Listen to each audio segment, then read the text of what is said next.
এরপর হযরত ওমর ইবনুল খাত্তাব রাদিয়াল্লাহু আনহু রাইসুল মুফাসসিরিন আব্দুল্লাহ ইবনে আব্বাস রাদিয়াল্লাহু আনহুকে একেবারে অল্প বয়স ডাক দিয়ে বলতেছে, বাবা আব্দুল্লাহ বলো তো দেখি, ইদা জা আনাসরুল্লাহি ওয়াল ফাত, এটার ব্যাখ্যাটা একটু বলো তো দেখি।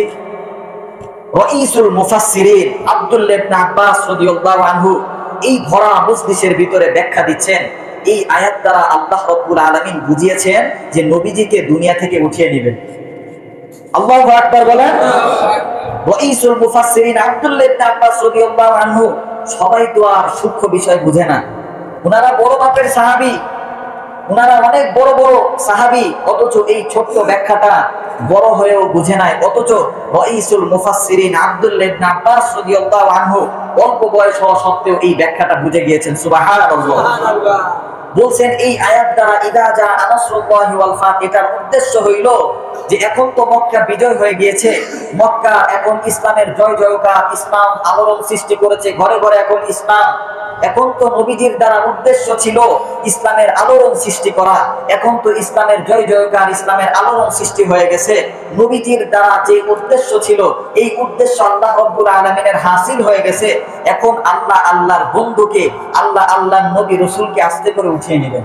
ইদা জা আনাসরুল্লাহি ওয়াল ফাত, আল্লাহ রাব্বুল আলামিন বলছেন যখন বিজয় আসবে, যখন আল্লাহর সাহায্য এবং বিজয় আসবে, ওই সময় নবীগো আপনি দেখবেন, মানুষদেরকে দেখবেন দলে দলে মানুষ ইসলামের ভিতরে দাখিল হইতেছে, ইসলামের ভিতরে শামিল হয়ে যাচ্ছে। তো এখন দেখেন এই আয়াতটাও ফুললি ফুল মিলে যাচ্ছে।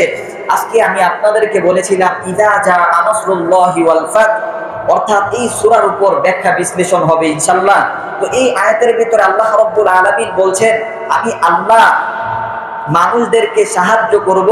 তো এই আয়াতের ভিতরে আল্লাহ রাব্বুল আলামিন মক্কা বিজয়ের ইঙ্গিত দিয়েছেন। তো মক্কা বিজয় হয়ে গেলে অর্থাৎ ইসলামের আলোড়ন সৃষ্টি হয়ে গেছে, ইসলাম আলোড়ন সৃষ্টি করেছে, ঘরে ঘরে এখন মুসলমান আর মুসলমান, ঘরে ঘরে ইসলাম। তো এখন এই বিষয়টা সুস্পষ্ট হয়ে গিয়েছে, নবীজিকে এখন আর রাখার দরকার নাই। যেটা উদাহরণের মাধ্যমে বলেছিলাম, যদি মনে করেন ফিল্টারের নিচে বোতল রাখেন, বোতল ভরে গেলে আপনি যদি আস্তে করে, যেহেতু বোতল ভরে গিয়েছে আপনি বোতলটা সরিয়ে নেবেন। আল্লাহর একটা উদ্দেশ্য ছিল নবীজিকে নিয়ে, এই উদ্দেশ্যটা হচ্ছে নবীজির মাধ্যমে গোটা দুনিয়ার ভিতরে ইসলামের আলোড়ন যাতে সৃষ্টি হয়। এখন তো ইসলামের আলোড়ন সৃষ্টি হয়ে গেছে, ইসলামের জয় জয়কার, এখন তো নবীজিকে আর দুনিয়াতে রাখার কোনো দরকার নাই।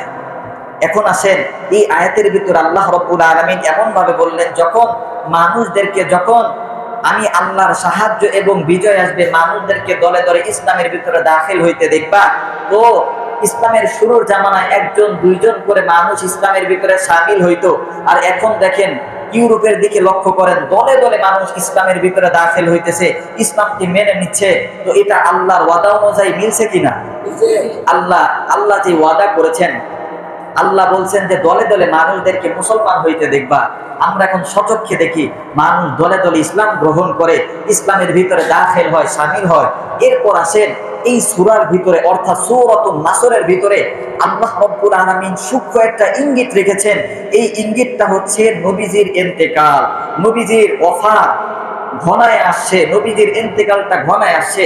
যেহেতু এই আয়াতের মাধ্যমে বলা হয়েছে মক্কা বিজয়ের ইঙ্গিতটা বলা হয়েছে, মক্কা বিজয় মানে কি? ইসলামের বিজয়, ইসলামের আলোড়ন সৃষ্টি। তো এটাকে বোঝানো হয়েছে ফাতহুন শব্দের অর্থ দ্বারা। তো মক্কা বিজয় যদি হয়ে যায়, ইসলাম বিজয় হয়ে গিয়েছে, আর আল্লাহর উদ্দেশ্য ছিল নবীজিকে নিয়ে, উদ্দেশ্য ছিল যাতে নবীজির মাধ্যমে ঘরে ঘরে ইসলাম ছড়িয়ে যায়। এখন তো ঘরে ঘরে ইসলাম ছড়িয়ে গিয়েছে, এখন আল্লাহর উদ্দেশ্য সাকসেস হয়ে গেছে, এখন তো নবীজিকে আর দুনিয়াতে রাখার কোনো দরকার নাই। আল্লাহ রাব্বুল আলামিন এখন উঠিয়ে নেবেন। যখন এই ব্যাখ্যাটা আব্দুল্লাহ ইবনে আব্বাস রাদিয়াল্লাহু আনহু দিলেন, আব্দুল্লাহ ইবনে আব্বাস সম্পর্কে একটু জানেন। আব্দুল্লাহ ইবনে আব্বাস রাদিয়াল্লাহু আনহুকে বলা হয় রাইসুল মুফাসসিরিন। রাইসুল মুফাসসিরিন শব্দের অর্থ হচ্ছে মুফাসসিরিনদের বাপ, মাথা। আল্লাহু আকবার বলেন। রাইসুল মুফাসসিরিন আব্দুল্লাহ ইবনে আব্বাস রাদিয়াল্লাহু আনহু ইযা জা নাসরুল্লাহি ওয়াল ফাত, এই একটা আয়াতের ব্যাখ্যা এত সুন্দরভাবে দিয়েছেন। দেখেন, আমরা অনেক সময় মনে করেন আমাদের বড়দের মিটিং হইলে অনেক সময় বাচ্চাদেরকে আমরা আসতে নিষেধ করি। তো আব্দুল্লাহ ইবনে আব্বাস রাদিয়াল্লাহু আনহু ছিলেন একজন অল্প বয়সের বালক, অথচ মেধার দিক থেকে বড় বড় সাহাবীদের থেকে মেধা অনেক ভালো ছিল, মেধা অনেক মজবুত ছিল। তা আব্দুল্লাহ ইবনে আব্বাস রাদিয়াল্লাহু আনহু এমন মেধার অধিকারী, এত মেধা হওয়ার জন্য রাইসুল মুফাসসিরিন তো এমনিতেই হয় না। নবীজি সাল্লাল্লাহু আলাইহি ওয়াসাল্লাম আব্দুল্লাহ ইবনে আব্বাসের জন্য আলাদা স্পেশাল ভাবে একটা দোয়া করেছিলেন, আল্লাহ আব্দুল্লাহ ইবনে আব্বাসের মেধাকে তুমি বাড়ায় দাও, ইলম শক্তি মজবুত করে দাও। এমন ভাবে যখন আব্দুল্লাহ ইবনে আব্বাসের জন্য নবীজি সাল্লাল্লাহু আলাইহি ওয়াসাল্লাম দোয়া করলেন, দোয়া করার সাথে সাথে এই দোয়াটা মঞ্জুর হয়ে গেছে। যেহেতু নবীজি দোয়া করতেছেন, আর নবীজি যদি কোনো ব্যক্তির জন্য হাত উঠায়, এই দোয়া কি, এই হাত কি আল্লাহ রাব্বুল আলামিন ফিরিয়ে দিবেন? এই হাত কোনোদিন আল্লাহ রাব্বুল আলামিন ফিরিয়ে দিবেন না। তো যেটা বলতেছিলাম, আব্দুল্লাহ ইবনে আব্বাসের এত মেধা হইল কেমনে, রাইসুল মুফাসসিরিন হইলেন কেমনে? নবীজি সাল্লাল্লাহু আলাইহি সাল্লাম আব্দুল্লাহ ইবনে আব্বাসের জন্য এক্সট্রা ভাবে একটা দোয়া করেছিলেন, স্পেশাল ভাবে মেধার জন্য দোয়া করেছিলেন।